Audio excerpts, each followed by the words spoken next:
It's new, informative, engaging, educational, empowering, and more. Successful Living with Reginald Campbell. You're listening to Successful Living with Reginald Campbell. Good afternoon. I want to take this opportunity to welcome you in to Successful Living. We're going to do a little short conversation about what is our subject tonight? All right, we're going to talk about Guap time. And so we want to welcome all of those in that are joining us from the Greenwood campus, of course, those that are in person with us here at the Greenville campus, and of course to our virtual campus. Brother Ray, I talked to him earlier today, and I told him, I can't remember all I said because I can't say it on camera, but he's still talking about coming to South Carolina, and I just wondered, is it mental or is it actually going to happen? So we are very happy to have our first virtual campus member, Brother Ray, to be chiming in, as well as all of those that are part of the virtual campus, and as well to all of our global connections. And I've said this before, that when we talk about money, it is not something most people want to hear. It's kind of boring, it's unsexy, and it has very little thrills, because what it does is it gives you the primary basis of how you should fundamentally take care of your finances. So tonight we're going to just highlight some things to give you some thoughts. And so when we talk about, because we can talk about savings, we can talk about all of these different things, but the question is, what will your future self say to your present self? And what would your present self say to your past self about how we have handled money? Now, and reading and researching, I found that a lot of people have issue with leaving money to either their children, to family members, or to something other than themselves.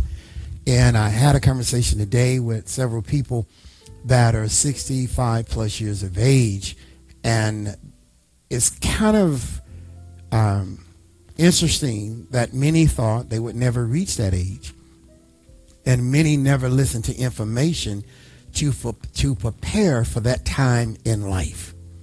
So I'm going to say to you, if you spend all your money now, what will there be to take care of you when we don't have the mobility to take care of ourselves? What? One of the things I want you to know right off the bat, what is working for you when you are not working now? If nothing is working for you now, there's a high percentage that nothing will be working for you later. The reason being, it takes an investment, or it takes a startup business. There's no overnight success. If something, I remember the days when the great Oprah Winfrey was having some people and bringing them on and giving them exposure, and they had off-camera meetings with people to talk about, if you allow us to help you, you can reach the masses. If you do it yourself and you come on and you get exposed and people are going to call you, you will lose more customers than you will gain.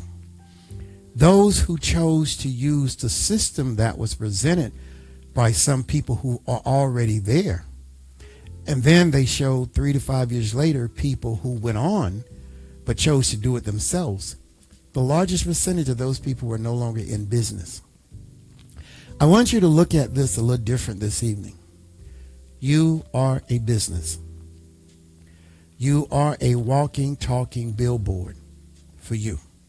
Just as many people will walk and wear the emblem or the logo of the company that they work for, you are your own walking emblem and logo.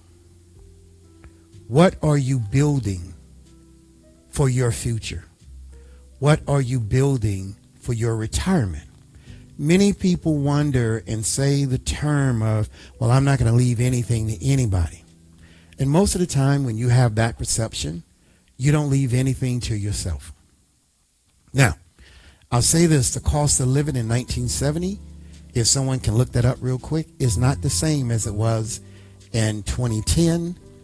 It wasn't the same in 2018. And it's definitely not the same in 2024. I have watched people who retired 20 years ago And then 20 years ago, that retirement was in middle class or upper class. But now that retirement is in poverty. If you don't have the lifestyle now, it is going to be very challenging to get it later unless you have something working besides you. So there's so many places that I would like to go with this, but here's a couple things. In conversation, I have heard this. Many people who are investing in something outside of themselves are often criticized. What did you find out?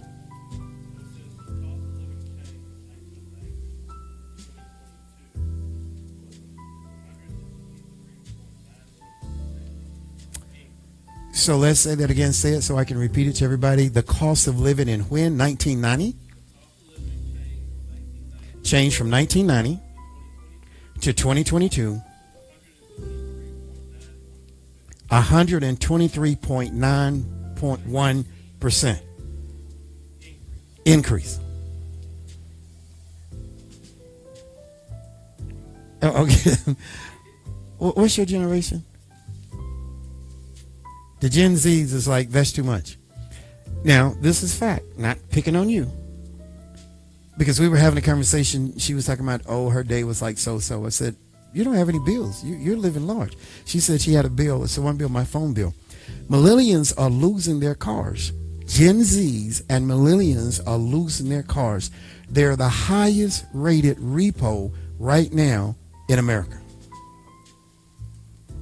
The highest. I have the data right here. They rank the highest, and they're calling a place called Legal Shield, because this is a report from Legal Shield, that they are trying to figure out what is wrong, because I have my rent to pay, I have this. And that's why I said this is kind of going to be not all over the place. But here's something I want to say to parents. Most of us turn around and we tell our child to get a job. What is the next thing people ask for when you really get into the market? They ask for a resume or your previous employees. Watch this. If your children were making minimum wage, they get put on a projector scale that only is going to go so far.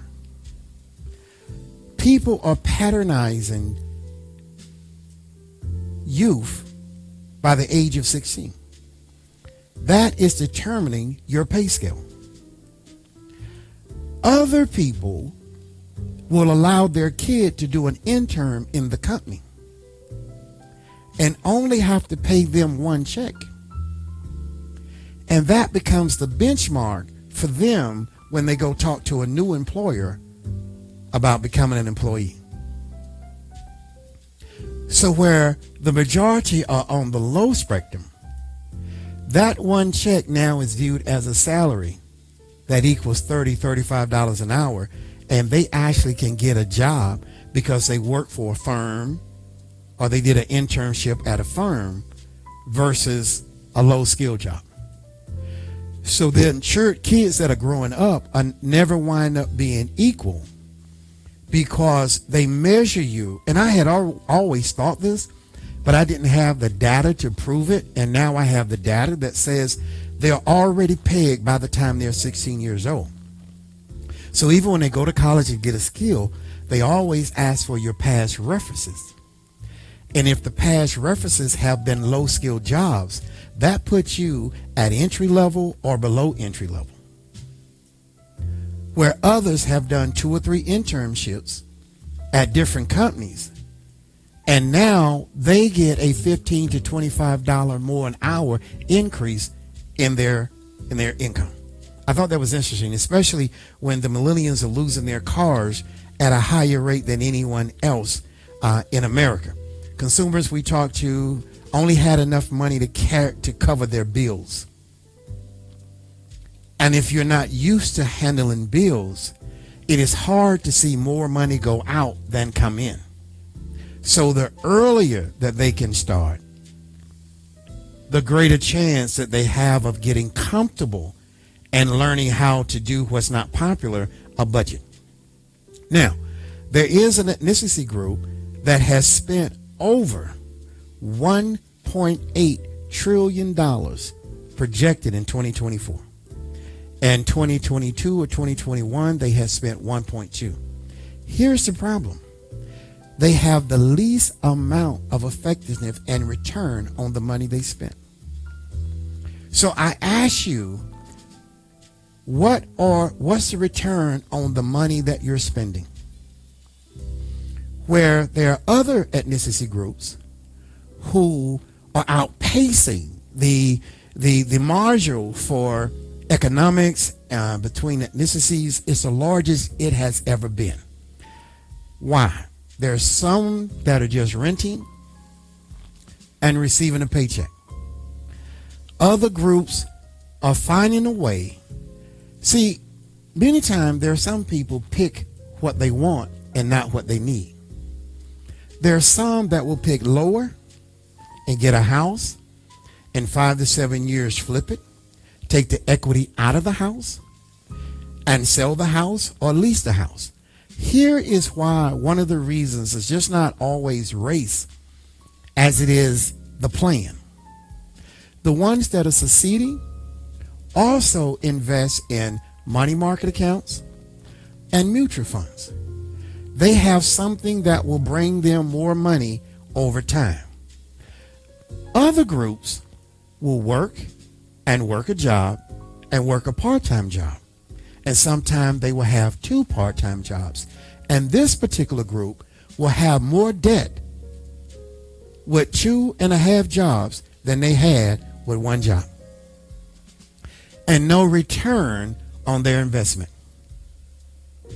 Because most people take a second job to either meet their present bills, and many times their present bills and the extra money create more debt because they have money but don't have discipline to put the money in the right place to pay down debt. This is why one particular group spends $1.8 trillion in the economy on things that only bring them a fraction of a percent back.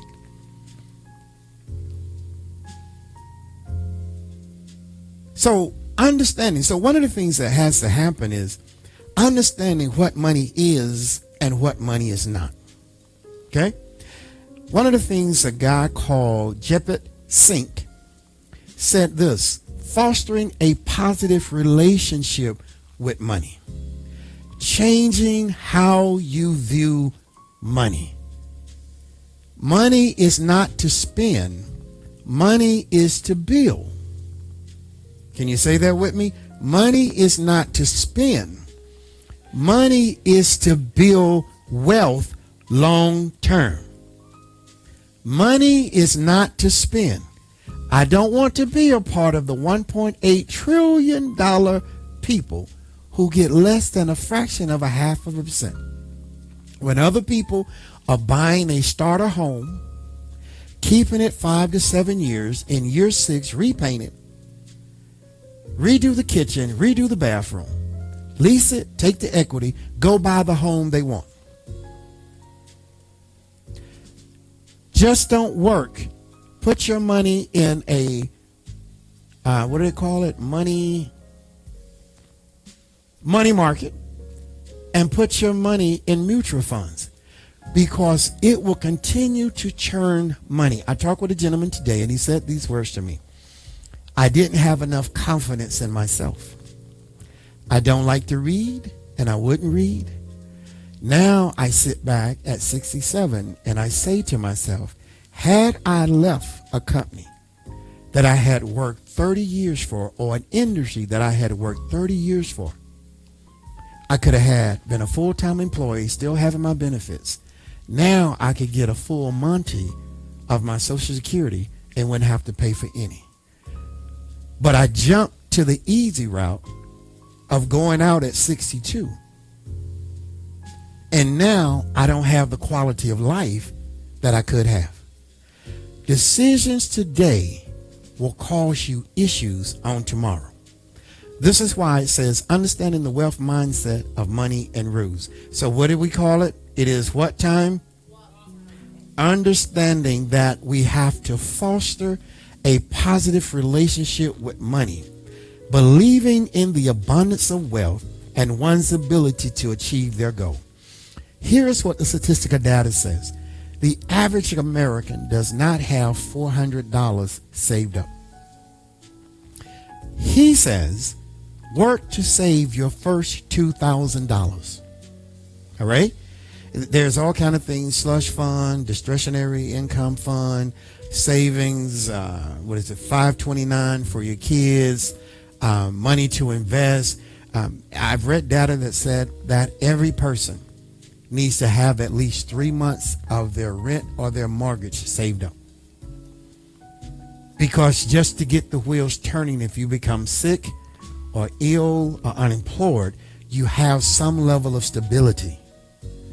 We have to break the cycle of I want to be seen looking like money, rather than I'm living and I'm living comfortably. So we got to work to save $2,000. Start with tangible goals of just saving $5 to $10 a week. If you get paid bi-weekly, that's fine. Learn to build an emergency fund.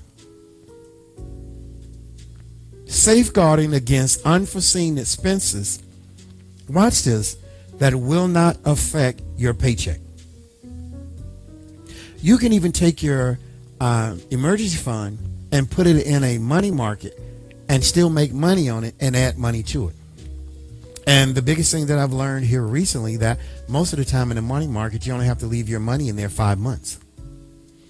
And you probably could pick up an extra $800, $900, $700, depending upon how much money you put in. I think the interest rates right now, or they were a couple of weeks ago on money market, was 4.9. They're 5%. Okay. So you can get 5% on money that you're saving as an emergency fund. Now, here's the thing. Sometime in employment, you don't get what you want, but you need to take something so you can keep things churning. You cannot always look to heaven to pay your bills. You cannot always look to family and luck and a miracle to pay your bills. For the church world, the Lord Jesus Christ gave you a mind with a certain level of intellect and intelligence. We need to quit running outside in our backyard looking for some manna. And this term called the hookup, we need to let it die. One of the things that is good is to pay down high interest debts, particularly credit cards. Sometimes it's better to lay, and nobody likes the word layaway anymore. If there's a possible layaway, or put it in your cart and wait to see if they're going to run a special on it. This is critical in order to build wealth. The reason it's so critical, because when you pay on, you pay down, you pay off, now that $200 or $300 that you were paying, or $400 or $500 that you were paying, you can put that money, you can take half of that money and put on another bill, and take the other half of that money and let it go make money for you. I always tell people, what did you do with the car that you paid for? Where is that $460, $475 when you finally paid that car off? And if you have anything that you consider of value, it will not retain its value if you don't invest in it. We need to do the maintenance on our vehicles. We need to put the right tires on our vehicle. It's just not the look. It's the inner working of the vehicle. You don't want it to crank up and you can hear the motor mount and everything's rattling in the side. It's beautiful. It has nice rims, but it sounds like a tractor going down the street. The other thing, here is something, and we're almost done. Learning how to build a financial system. Every young person needs to learn, in every middle age, a financial system. Here's one that is recommended. 75, 15, and 10 plan. All right? Here's what it says. A strategy involves allocating 75% of your income to spending, 15% into investing. I think most modules say you can invest 10%, but he wrote an article saying no, your minimum should be 15% to investing and 10% to saving. Ensures a balanced approach to financial growth and security. Looks and faking it does not create financial stability. Eyewear, clothes, shoes, and vehicles are all things that depreciates. Say that with me. Say depreciate. Say depreciate. Say before I spend my money, do your research to see what's the depreciation value of what I'm about to purchase. I'm going to use eyewear because it's kind of neutral. You can go in and pick up a pair of 75, well, let's say, 60. I have a pair that I was stupid. $600 pair iframe. Yeah, it was, I think, Versace at the time. Yeah, I was in my spirit. I was in my feelings. Okay, I can go ahead and say it. This was many moons ago. Okay. Yeah, I had some Versace's. Look at you. I hear you're sneaking, but it's okay. It's okay to talk about yourself. 3 months later, the same Versace glasses that I paid $675 for the frames, the lenses were $550 because I have to have trifocus. And I found the same frame 3 months later online for $39. That's ignorant. That's some trying to look like something that I could not live. Yes. Let's do another one real quick because we're talking about building a financial system. There was a friend of mine. There was this hot redhead that he liked, and she worked in the jewelry. I don't know. This is an old brand. Anybody ever heard of Movado? Watch. He went up there 3-4 days in a row trying to holler at her. We were at the barbershop, and he was trying to holler at her, so he wanted to impress her. So he went and bought a $750 Movado watch. This was in the 90s to impress her. He said he talked to her. She didn't have a boyfriend and all that. So they were going to an event. Okay. The tickets prices, I think he said, were kind of steep. So he was trying to take her, and she said, "Oh, no, I just got a guy to take me." And the guy, he said, when he got there, he was all dressed and clean with his watch on because he tried to make an impression on him. He said the guy had no front teeth. He had spent $750 on a watch when he bought new clothes to impress somebody who went out with someone who had no top teeth.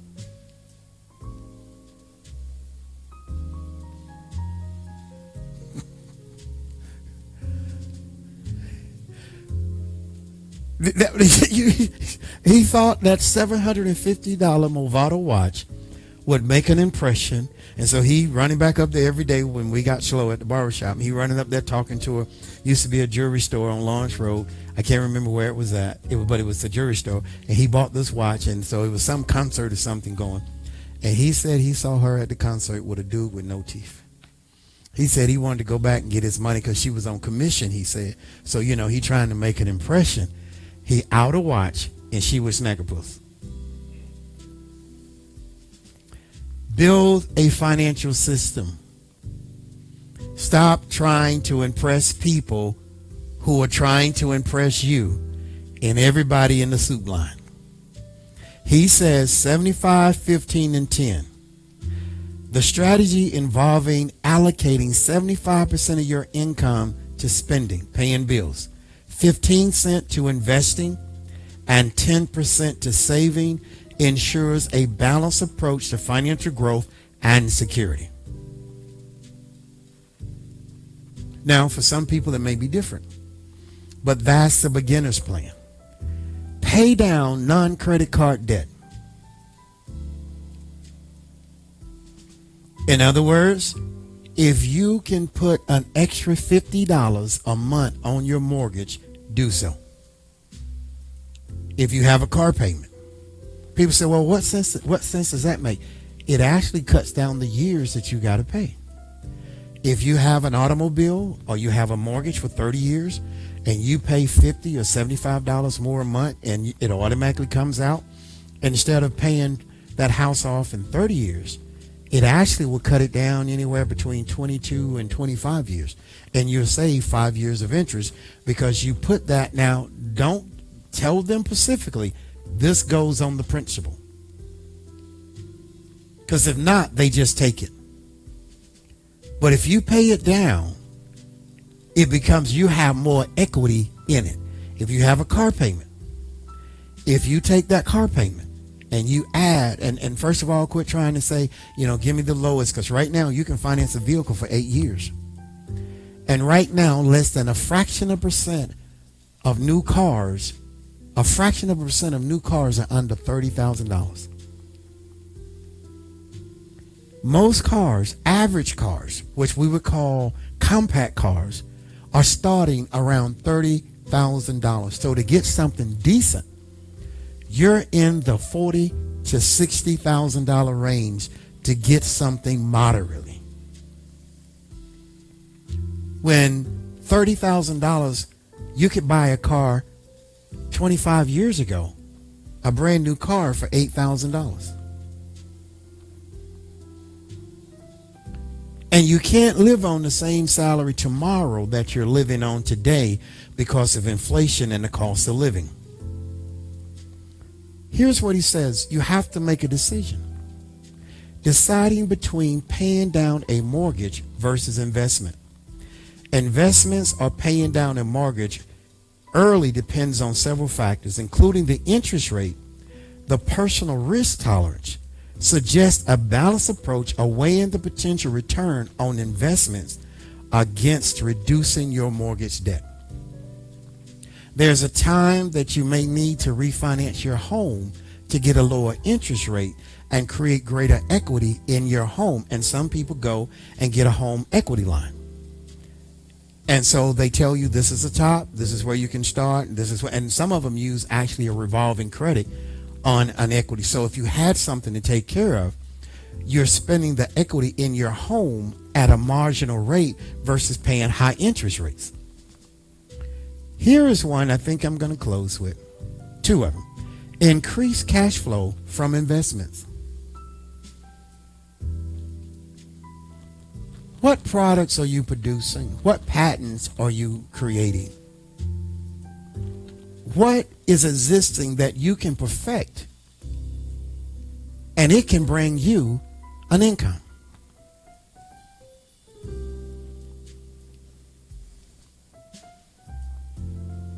Increase your cash flow through investment. So let's take a simple term.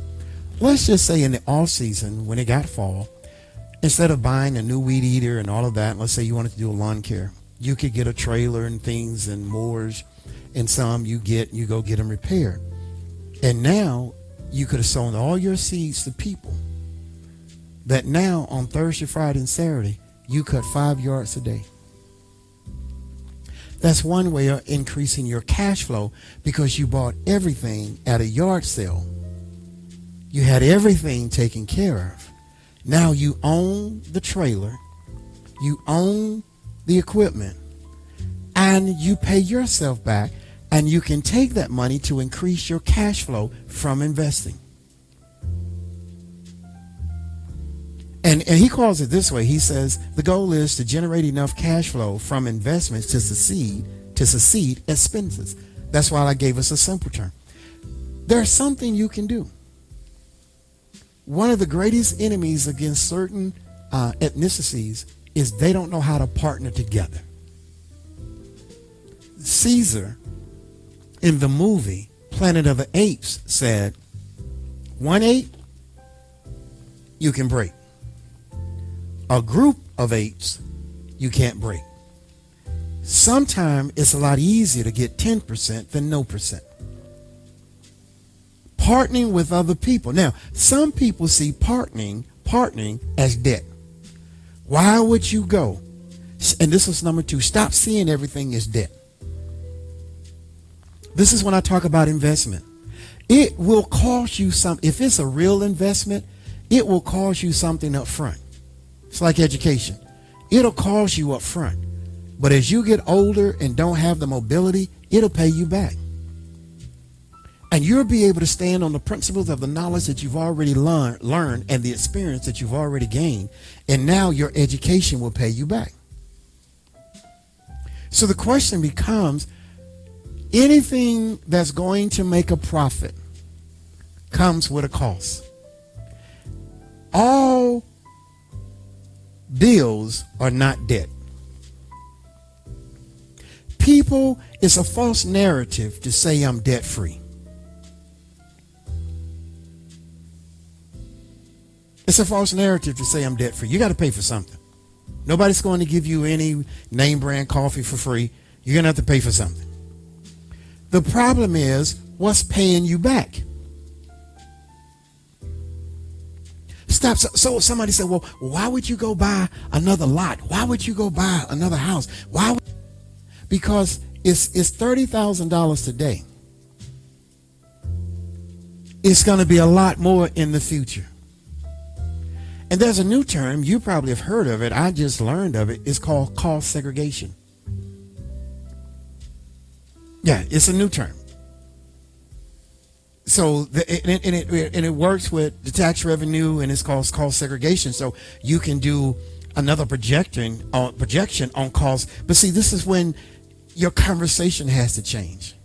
Sometime your company has to change, because your company see everything as debt. Man, you're going to be broke. I don't know how you're going to make it. If you can hold on to it for at least 8 months or 6 months or a year, it'll be worth more than what you paid for it. And here's the word that most people don't have in their vocabulary: working capital. Investments create working capital. And people who are really, really rich, beyond rich, wealthy, they deal with the banks, but they only deal with private banks. So if a private bank isn't handling your stuff, why don't you quit faking it? You at the local bank like all the rest of us. And at the private bank, you know what they do? They don't borrow from the bank. They put a lien on the interest they're getting for their money from the bank to take care of so they really borrow from themselves. So stop seeing everything as debt. Here's the thing. We want better, but many are unwilling to commit to better. And to do better comes at a cost. Tell somebody, you'll get over this nervous season if you're investing, because investing means you get a greater return on your investment. What traps most people, as I close, number 8 says this: work to double your income. The reason being, you have an opportunity in this time and in this culture and in this segment of what the world is going through to take your little nail and your hammer and make your stake in the ground. Why? It's the only way you're going to get out of the cage. As long as you're trapped by a paycheck that someone pays you, they control 95% of your entire life. And the problem is, in order to be successful, it's a process. You're going to have highs, lows, hits, and misses. There's sometimes all the time you put in is going to come out to be nothing. But you didn't waste that time. That's called practice. And there are going to be times that you will be able to get greater opportunities because of your unseen productivity behind the scenes.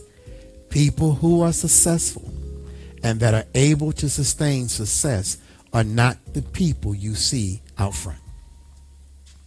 They are the people that's in the lab They're the people that are working on projects, and they realize I have got to get outside of this cage of having someone else control my finances. And so this is a bonus real quick. Build assets. Build an asset protection system. Y'all know what that is?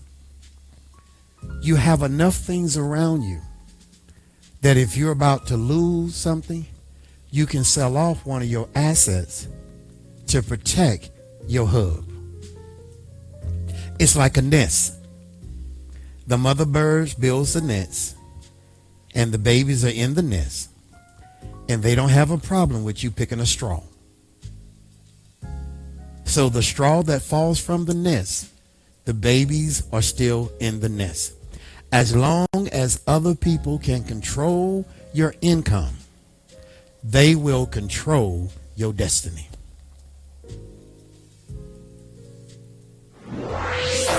It's new, informative, engaging, educational, empowering, and more. Successful Living with Reginald Campbell. You're listening to Successful Living with Reginald Campbell.